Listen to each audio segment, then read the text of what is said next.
कानून व्यवस्था की जो स्थिति है उसमें जो आमूलचूल परिवर्तन हुआ है उसके बारे में जो प्रत्याशी हैं हमारे, उनका क्या कहना है, मेरा ये सवाल है। ठीक है, और क्या मसला है?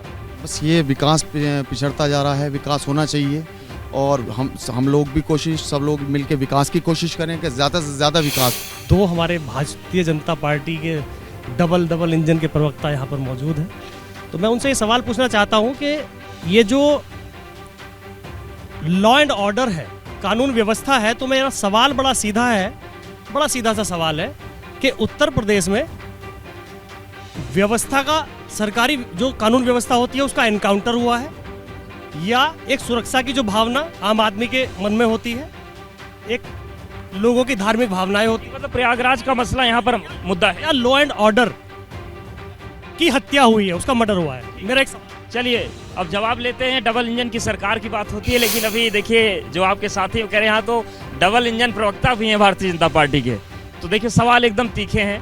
कानून व्यवस्था, खासतौर से यूपी की कानून व्यवस्था को लेकर आप पूरे देश में सरकारें बनाते रहे हैं, लेकिन अभी जो प्रयागराज में हुआ है वो आप पर भारी पड़ने जा रहा है क्या?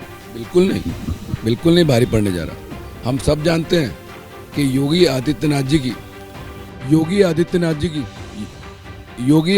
जी की जो सरकार है उसके कार्यकाल के दौरान, जो पिछले 6 साल का कार्यकाल का दौरान उनका हुआ है, उसमें निश्चित रूप से कानून व्यवस्था एक ऐसा मुद्दा है जिस पे वो सरकार दोबारा लौट के आई थी अभी 6 महीने पहले। इसी कानून व्यवस्था के तो 6 महीने पहले आई थी ना, अब देखिए क्या हो गया, अभी क्या परिवर्तन हुआ। अगर कोई ऐसी 2 घटना घट गई जहाँ पे कोई गैंग वार अगर हो जाती है तो वो तो हमेशा से कभी ना कभी होती रही है। इसमें कोई पहली बार नई बात तो नहीं हुई कि नया हो गया अभी कुछ ऐसा तो पहली बार तो नहीं हुआ। पहली बार नहीं हुआ है, कार में तो ऐसे कितने बार हुए।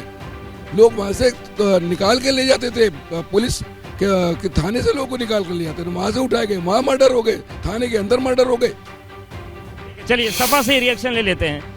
भारतीय जनता पार्टी से कोई सवाल करिए तो सबसे पहले सपा का ही नाम लेते हैं। क्या मुद्दा है बिजनौर में, और क्या प्रयागराज से बहुत कुछ बिजनौर में तय होगा क्या? देखिए, सबसे पहले तो मैं धन्यवाद देना चाहती हूँ एबीपी का।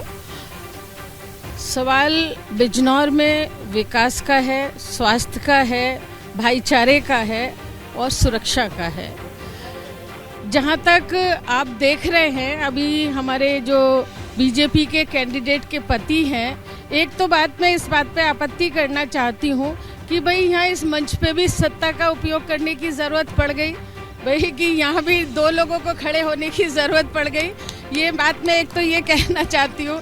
दूसरी बात ये है, अभी आपने एक बात कही कि पुलिस कस्टडी से भी अपराधियों को ले जाते थे, लेकिन यहाँ तो पुलिस कस्टडी में 17 लोग जो पुलिस वाले थे और इक्विप्ड थे, उनके सामने डबल मर्डर हो गया और किसी भी अपराधी के न तो कोई गोली लगी, न उसको कोई किसी तरह से कोई घायल हुआ। इसका मतलब ये है कि वो सब एक तरह से प्लान्ड था।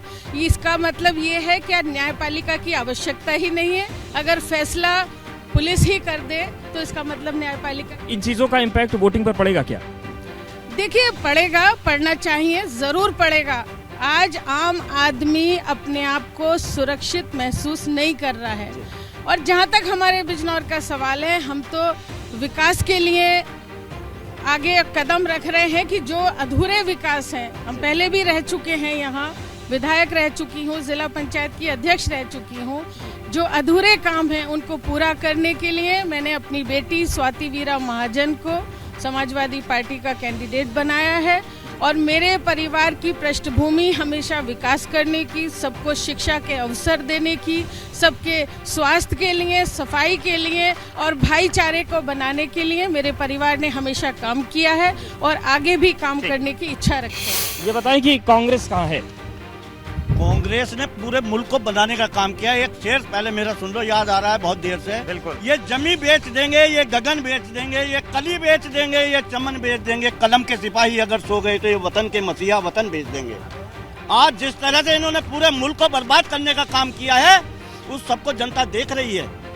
इस मुल्क को कांग्रेस ने बनाया है। अब कांग्रेस किसी भी सूरत में बर्बाद नहीं होने देगी। आपके शेर की तारीफ कर रहे हो? तारीफ तो इन्हें करनी पड़ेगी। शेर तो बहुत सारे सुनाऊंगा आज डॉक्टर पे। मैं बहुत दिनों बाद हाथ आए हैं, ये लड़ते बहुत हैं हमसे। इनका ब्लड प्रेशर हो सकता है अभी भी हाई हो जाए। इन्हें गोली खानी पड़ेगी, पानी पीना पड़ेगा जरूर बीच में ही।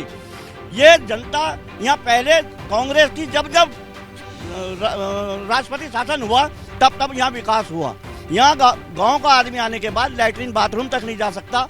पुराने चेयरमैनों ने उसे भी बेच के खा लिया। वे दुकानें ठेके पे दे दी, उनको रास्ते में बनवा के खड़े करते। तो ये मुद्दे कांग्रेस के पक्ष में जा रहे हैं क्या यहाँ? ये सारे मुद्दे कांग्रेस के पक्ष में जाएंगे। हमारी एकता रानी चुनाव लड़ रही है, वो जीतेंगी बहुत बहुमत से।